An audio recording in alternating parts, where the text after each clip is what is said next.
This is SaaS Therapy.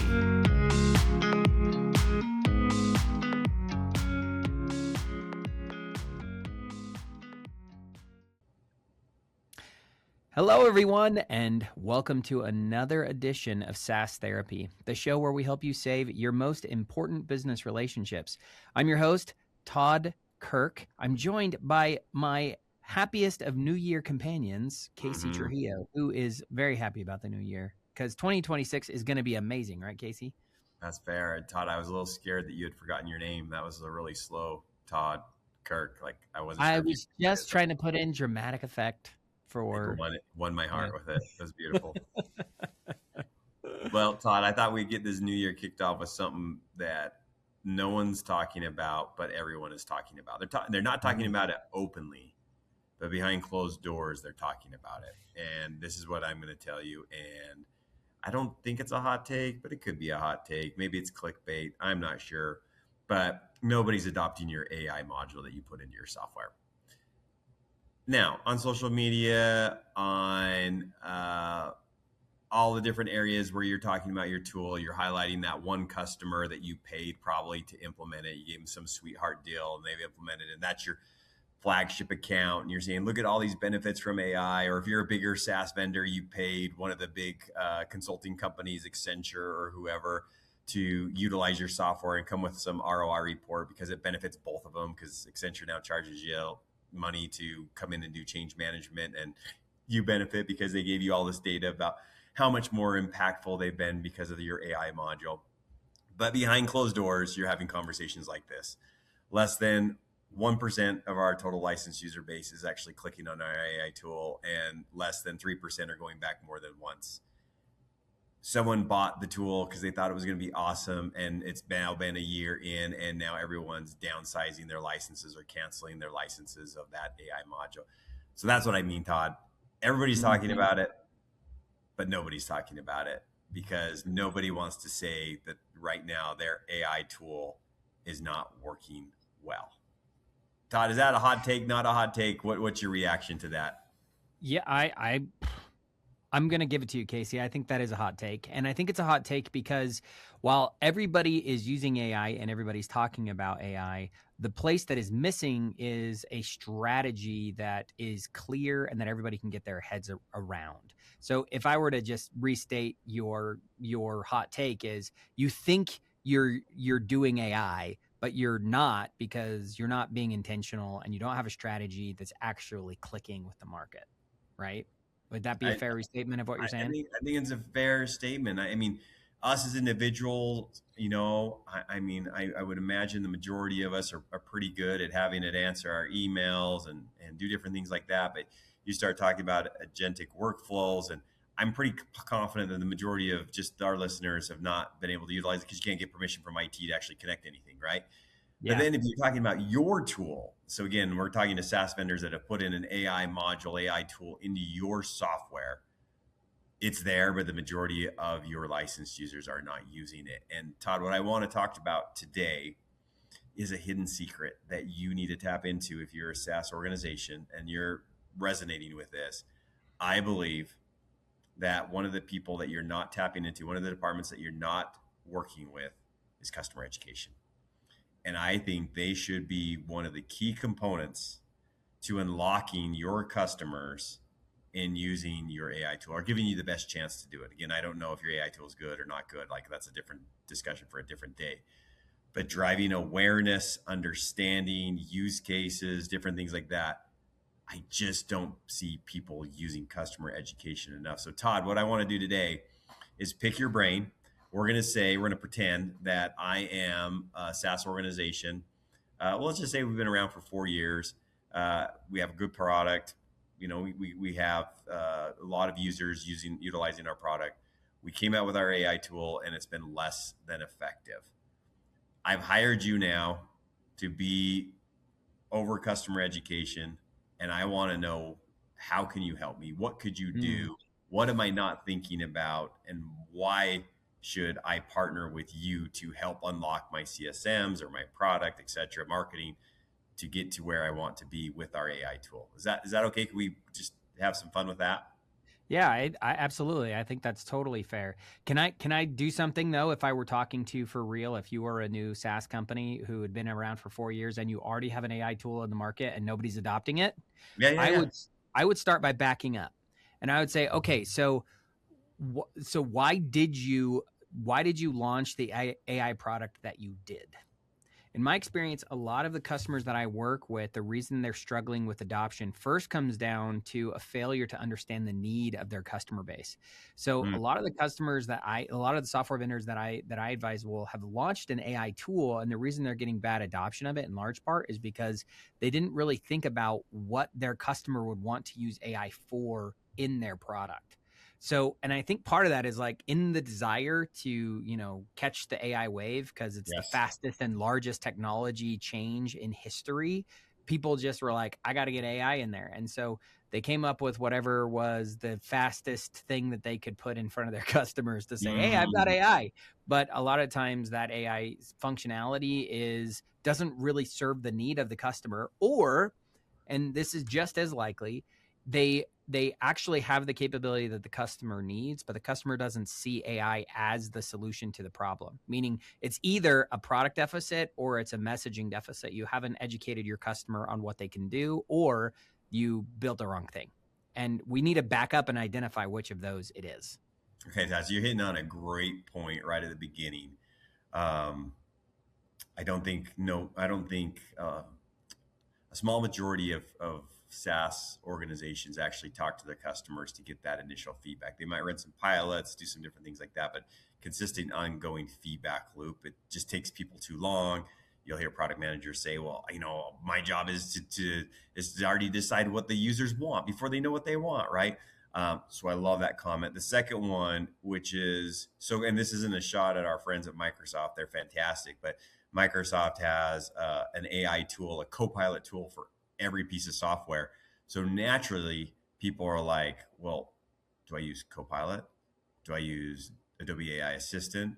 Do I use Box AI? Do I use Miro AI? Like all of a sudden, everybody has an AI tool, and I don't even know which Mm-hmm. tool I should use, which tool is legal to use, which tool is actually going to help me with this. I mean, just think of your Gong, right? I Mm-hmm. might have my call in Teams. Well, is Teams recording the call? Are they using the Teams Copilot module? Am I having Gong record it? Is the Gong AI module now helping me? Oh, who's sending the follow up message? Oh, do I go put that in Chat GPT because we have OpenAI? I mean, do you see where users could get Yeah. confused in Well, all of that? and I think Also, is that what you're saying? yeah, I am in large part the customer doesn't know where to go. So like the challenge is like the like if you were to look at ChatGPT, what is ChatGPT doing to reposition themselves right now? They're trying to reposition themselves more as an operating system, right? Yeah, Where everybody is tying right. in and I can go into ChatGPT and I can Great take. access all the applications that I have. And so AI is still in this Yeah. weird shift of like, is it more of an infrastructure play or is it a platform play or is it an application? And I think Mm, it's tough when you have every single platform under the sun that already exists, every single software vendor out there is then adding AI as a feature or an application into their own suite. Now all of a sudden you have a bazillion AI tools. Now, in some ways, that's really good because what it does is it helps the market, it helps the end user get exposed to the fact that AI is available. But most people are still just using AI as a better search engine, right? And so if you haven't approached it correctly, you're not going to help your customer truly understand what's possible. Now, I don't want to get into a bunch of depth into like what should your AI yeah, product yeah, be, right, because right, right. Of that's gonna be different for every single course. company out there. And some platforms that are out there, some SaaS companies that have launched they're truly AI first, right? Like they built their platform to be an AI centric product. That's great. I don't want to get into that discussion. What I do want to do is I want to say if you are a software vendor and you are in the world of AI, there are two things you need to think about first before you start trying to just push your AI really, really hard. And that is, what are the things that are going to be beneficial to your user from a use case perspective? Like, why should they use it?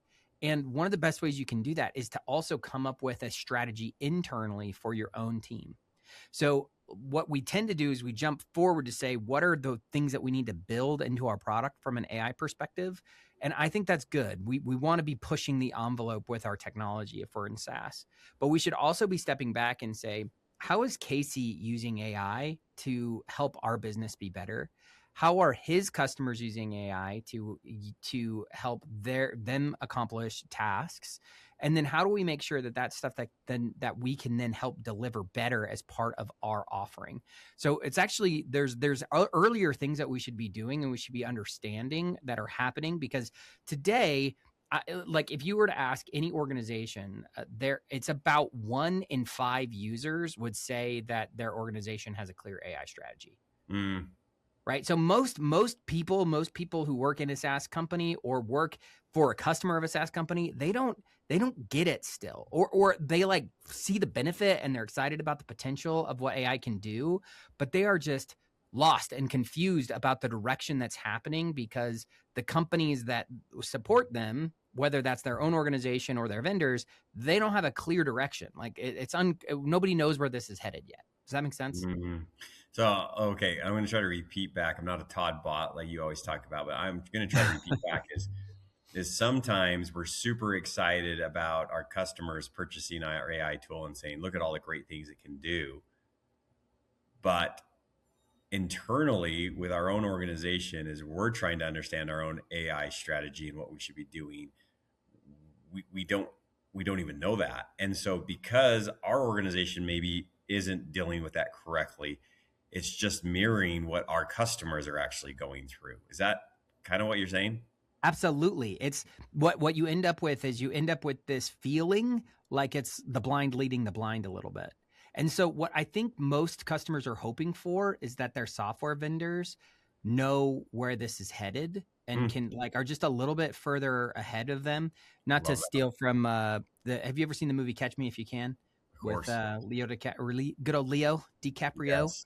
Leonardo, one of the things he does in that story, it's based off of a young guy who got into check fraud. But in the real life story of that guy, remember there was a portion where he actually applied to be a professor at a university, and he taught an entire summer school class at a university as a professor, and he was like 19. And the way he did it is he just stayed a chapter ahead of the class, right? And so so to steal from that analogy, I would say a lot of software vendors out there need to get a chapter ahead of their customers. And most customers don't see that. They don't feel that. They feel like the software vendor is just as lost as they are. Yeah. And I'm going to prove it, because I just had I work really hard to try to understand the software vendors that I advise. I try to understand their customer base better. So I actually work to talk with them a lot. And I just got an email from one of my contacts at one of the customers of one of my customers. Yeah. And he said, hey, you know what? We haven't considered our AI adoption strategy yet for this year. I'm interested to learn more, but I'm not exactly sure where to start. Right? That is the feeling of almost every single organization in the world, right? It's like, hey, we know, like, I want to do this. I want to figure this out, but I don't know where to start. And the problem is they're looking to the vendor to give them that guidance. That's why I'm saying you got to get a chapter ahead of your customer. Awesome. And that can't just be like, look, we got an AI tool, because then they're like, I don't get it. Right. And you'll see this from the top CEOs of the major SaaS organizations. They all come back and say, we did a stakeholder meeting with our top tier accounts. And the number one thing that came out was change management. Like, how do we deliver this change to our employees? We could adopt AI so much better if we knew exactly what we were doing. Everyone understands it, but no one's trying to accomplish it. Thought I love that take. That was solid. All right. What else? So try to adopt it, go get a chapter ahead. Then what? Well, I think so I just want to put a bow on what you just said before, right? Because the learning gap is real. A lot of people from an AI perspective, they still believe, they see the hype, they're excited about it. But most of the research says that about 95% of AI pilots aren't producing a measurable ROI yet, right? And so the problem is that if they want to go do it, they still can't do it, because it usually comes down to a failure to train people properly and to teach people properly. or for people to use it and actually feel like it drove a result that they wanted, right? So you can, all the hope in the world is never going to actually deliver the results that you want. You have to actually have a clear strategy and feel confident that it's going to achieve the objective that you want, or it's not going to get you anywhere. So that's one thing that I just wanted. I wanted to tie a bow on that point and just say, look, make sure it's really a people problem. You got to help people understand and really wrap their heads around what's possible and feel confident they can get the result, or it's never going to fly. And Todd, there's again, I know I'm interviewing you, but I'm going to put my 2 cents here. Sure. I think there's 2 things that the SaaS organization needs to understand that you're going up against. Number one is the user that doesn't want to change. They're probably still the user that sends an email attachment. They don't send a link, right? They have their standard way in which they want to work, and they're scared of AI. They're scared of using it, and actually just even changing the way that they're working. So I want to put that group in there. And a lot of us at the beginning thought, okay, that's the group we need to talk to. That's everybody we need to talk to. But I think then there's the second group that is inundated with so many AI tools. They don't know what tool to use when. And I always like to give this reference when talking about AI. It's Microsoft did this to themselves one time with when they had SharePoint and OneDrive and Yammer and of course just standard email. And every Microsoft customer was like, you just sold me 4 different ways in which I could do the same type of communication. Which tool should I use when? Yeah. And that was like one of the major things that our company Brainstorm, we're a scalable change management company, but that was one of the things that we would often go in and teach people is, okay, you are excited to use the tool. You are okay in making the change. Okay, which tool do I use and do I use when? And Todd, you came up, you and some others, I think Chandler Mill and some others came up with an analogy to help people actually understand how to use which tool when. And I want you to share that if you don't mind, because I think you related it to like and the way people work. I thought it was so insightful because as you're thinking about rolling out using your AI, your module, well, what other tools could they be using besides your AI tool? And if you can help craft again that messaging to make it simple, then people go, I get it. I know when I'm going to use your tool, and then I might know when I'm going to use this other tool. And it cements for a user and gives them ideas of how they might want to work. So Todd, I think if you walk everyone through this, they might get an idea of what we're talking about, so they could get an understanding of, okay, it's not that they're scared of the tool. They want to use the tool, but they're just confused of which tool and when do I use it. Help them understand this analogy. Yeah. I just for full transparency, Casey we don't have like a pre-show outline of where we're heading. Oh yeah, I do remember this analogy, but I haven't thought of this analogy in many years. So just so you know, Casey is like making me dig deep here in the vaults of my brain to pull this all together. So yeah, I think it is an appropriate thing to consider with AI. Communication is just one of those things that happens at work all the time that's really difficult. And if you look at things like email and intranet sites and communities, and on top of that, meeting solutions, those are 4 different ways to communicate that exist. And there's technologies that exist in all of them. Microsoft has Outlook and Viva Engage and SharePoint and OneDrive and all these different tools, right? And Microsoft Teams. So you have all these different teams or all these different tools. Well, like maybe you don't use that, but you might have Slack and you might have Zoom and you might have Gmail, and right, is even if you have multiple vendors, you have these different ways of communicating. And a lot of times people feel frustrated and annoyed that their organizations have so many different methods for communication. So the reason why we came up with an analogy was to say, look, you actually have different modes of communication when you aren't using technology, right? So as an example, you might go to someone's desk to ask them a question when you're at the office, right? That's like email, point to point. I'm going to go to you. I'm going to ask you a question at your desk. You might schedule a conference room. And if you schedule a conference room and you go in there, that's just like hopping in Zooms or Teams or something like that, right? Then you also might go into some sort of an auditorium where leadership is going to come and talk to everybody and tell you exactly what to do. That's like an intranet site. And then you might have the break room with a water cooler, or if you're really cool, high-tech company, the napping pod room or whatever, right? And so that is like a community where I'm going to just align with people based off of our shared interests, and we're going to talk casually, and there's not any sort of like chain of command that's involved. And so that happens all the time in real life. And we're used to the fact that the way I communicate in the break room is going to be different than the way that I communicate if I go talk to somebody at their desk, which is going to be different than if I'm in a conference room, which is going to be different than if I'm listening to the CEO in a big auditorium. And so that's why we have different communication tools that exist, right? And so AI, I think, there's probably some similar analogy that helps you understand that there's all of those technology tools are designed to help speed up that interaction that would happen in human or in the real world, IRL, as the kids would say, to avoid all of the logistics of moving our physical bodies back and forth. What if we just moved our technology back and forth? That's basically the idea there. I don't know if that's relevant to where you want to go, but I haven't said that. I haven't said those words in probably 5 years or something. So the fact that I could pull that back up is like, oh, wow.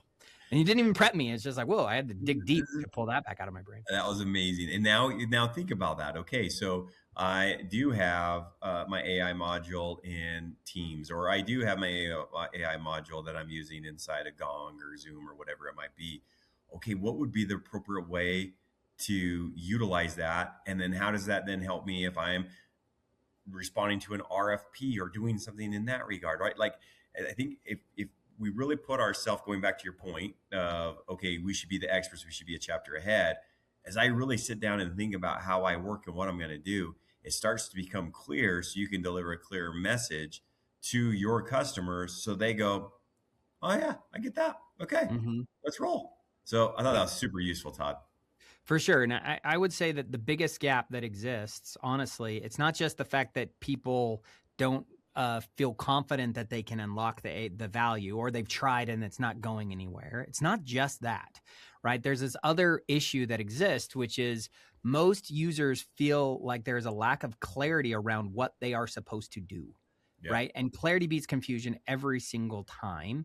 And so I think if you're really able to make it really clear as to what the expectation is, it's going to just make it that much easier. We're always looking for shortcuts mentally.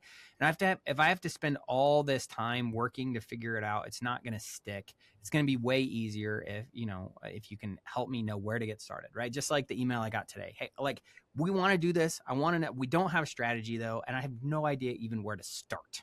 So if that's you and you don't know where to start, there's a couple of things I would think about. One is there's a lot of leaders, both in SaaS companies and customers of SaaS companies. There's a lot of leaders who are using AI, and they just think that if they use AI, then they'll set the example and then their customers will start using it too.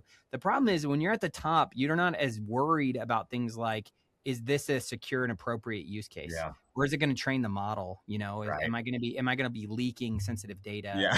And now all of a sudden, all of my information is being used to train a public model or something.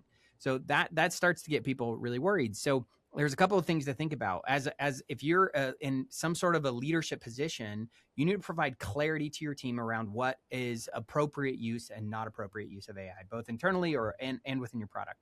Then you need to help the managers inside of your customer's organization be essentially deputized. I use that analogy all the time, right? You want to deputize the managers within your organization or within your customer's organization, because they're going to be the ones who are able to turn that strategy into some sort of a habit in the long term. And then in addition to that, you also have the people who are super influential who may not be as part of the hierarchical structure. So identify the people who are using these tools, understand why they're finding value, and then take those champions and then use them to amplify the message around to people. So I know it's a little weird, right? Because we want you to be a chapter ahead, but you also got to be able to understand what people are actually doing and what's working, because the book's still being written to some extent. And so if you're not looking at what's happening right now with AI in your organization or within your product or within your customer base, then you're going to miss the boat and you're going to end up providing advice that's actually a chapter behind rather than a chapter ahead. So you have to just constantly be catching up with all the latest and greatest of what's going on. And some truths never change. So I remember going through and doing my pro site training, and one of the things when there was like the change wasn't taking place, one of the immediate things that they would have you go do is go work with the managers. And it's funny that executive could say, I want you to do this, but the person that the employee really wants to hear from is the person I report to. are they utilizing this change? Are they saying this is beneficial? Is it changing the way that they work? Because that's their immediate person that gives them feedback on, are they doing well or not doing well? So I love that point there, and it's just consistent. That's one that has never changed with change management in general and the methodology. Todd, what else should I be thinking about here? We got a couple more minutes. Okay. One other thing that I think is good to highlight that we need to hit up on is just what are your tactics to help with communication? So one of the big gaps that I think a lot of people see out there, and you kind of alluded to this already, but there's a lack of enterprise messaging around kind of what needs to take place, and make sure that there's buy-in. So if you can come up with, if you can get everybody aligned in leadership, right, all of your executive team and your managers and everybody else, and you know the direction that you're heading, then you also have to figure out how you're going to get that message out there. So there needs to be some communication and strategies there, and you should be getting feedback on that messaging as you go. So like as an example, if you're going to go out and now teach your customers how to use your AI, if you're in customer education, as Casey mentioned, not only should you be crafting content that says, here's what our AI is, and here are some ideas of how you can use it, you should also be soliciting feedback from your users along that way. So put in surveys and ask where they're at and what are they finding use in, and all of that kind of good stuff too. So if we've talked a lot around alignment and clarity around what your strategy is first, second, there's a tactical approach to how you're going to get the message out and make sure that you're adjusting as you're learning as how that message is resonating and landing with your market. So that's my second thing, I guess I would say out. And then Awesome. do you want me to go on to another one? So I don't know how much time we actually have. We got one more minute. Let's do one more minute. And then the last piece there is that I would say that there's a lot of angst around using AI. But less so, I would say. I think people are kind of right now. In the beginning, a lot of people were really worried that AI was like going to kill their job. Right. I would say that's less of a worry now. Now people are worried that they're going to use a tool in the wrong way or the wrong capacity, and so there's a lot of worry about getting the right outputs, and there's a lot of worries about putting in the wrong inputs, and what's safe and what's appropriate, and how do I be secure. So then the last thing I would say is one is once you have your strategy and you're communicating it and you're getting feedback and you've got that cycle going, there's going to still be worry in your funnel with your customer base, feeling like it's risky to use it because they're going to use it the wrong way, and it's going to actually hurt them rather than help them. Not necessarily lose their job, but at least make them right. It's not going to accomplish the end goal that they want. And so the last thing you need to do is be thinking about responsible adoption, right? You want to help people feel confident and have their own strategy in place for how they're going to use it. One of the things that we've seen internally that's even really, really helpful is a lot of companies don't even have an AI use policy. They don't their end users. They don't know if they're allowed to use these tools. So you need to be able to say, you need to get your customer to be able to tell your, let's say you stick with Box and Box AI, right? If you're Box, a customer needs to say, leadership at that customer needs to be able to say to their end users, Box is an approved solution and you should use it for this. So you need to also take that last step and then provide some clarity around how organizations can responsibly adopt your technology. So that'd be the last thing I'd throw in there. I don't know if that was too long-winded. No, it's not. I'm going to give one bonus one that's probably on your list is your AI dependent upon any core usage of your product? So again, an example, let's say I'm using Box, cloud storage software, and I don't store anything in the Box cloud. I'm not utilizing Box Hubs, which is basically a way that they do Microsoft SharePoint, right? Well, when I go run AI, it's not going to give me very great data back. Now, in the end user's mind, they don't know that. They just know the Box AI didn't pull up any information they were looking for. So you better be aware, is there any dependencies of your AI to work? What must they have adopted first to get to where they need to be with the AI tool? So you better have that dialed in on that one, because that's one that we see, especially with the bigger SaaS organizations. If people aren't adopting the current tool set, though, it's going to be even worse with AI. Yeah, if your CRM data is really old and that's the model that's the data you're training your model on, and all of a sudden you're going to get really crappy answers. Or if it's training it on a bunch of old documents and those documents are 10 years old and they're all about your application when they're really outdated or something, then you're going to get really crummy responses. So yeah, Exactly. the models need to have good data inputs. And so making sure that you've cleaned up your architecture internally and your data sources internally so that the model's being fed good data so it can get better responses. That's really important. Todd, you killed it. That was amazing. I think that was a crash course on what you should be thinking about in those closed doors meetings where you're saying, hey, how do we improve our AI adoption strategy? And then I love the point, Todd, of how do we just improve our internal AI strategy? Fantastic job. If you get everyone, Todd, a piece of homework, one thing that they have to go do, what would be our therapy requests this week? If you are listening to this right now, I would say, I want to hear from you. That would be my homework. Reach out to me and say, let me know, where are you at, right? Are you like the guy who sent me an email this morning who's like, I want to get started, but we have no idea where we want to go? Are you a company that's like, we tried and we fell down out of the blocks when the gun went off for the track meet? Sorry, I ran track in high school. You fire the gun, you fall down. Anyway, if you're a person who felt like you had a false start and you didn't get off to the races, like, I want to hear from you. So my homework, I would be, reach out to me, find me on LinkedIn. Let me know, what do you think is the biggest blocker that's preventing you from succeeding in your own AI strategy in your own organization? I want to hear from you. That's your homework. Great homework, Todd. I love it. I love it. Thank you, everyone, for joining us with SaaS Therapy, where we're here always trying to help you with your most important relationship, your customers. Todd, thank you again. Look forward to a great 2026. Boom. Thanks, everybody. Boom.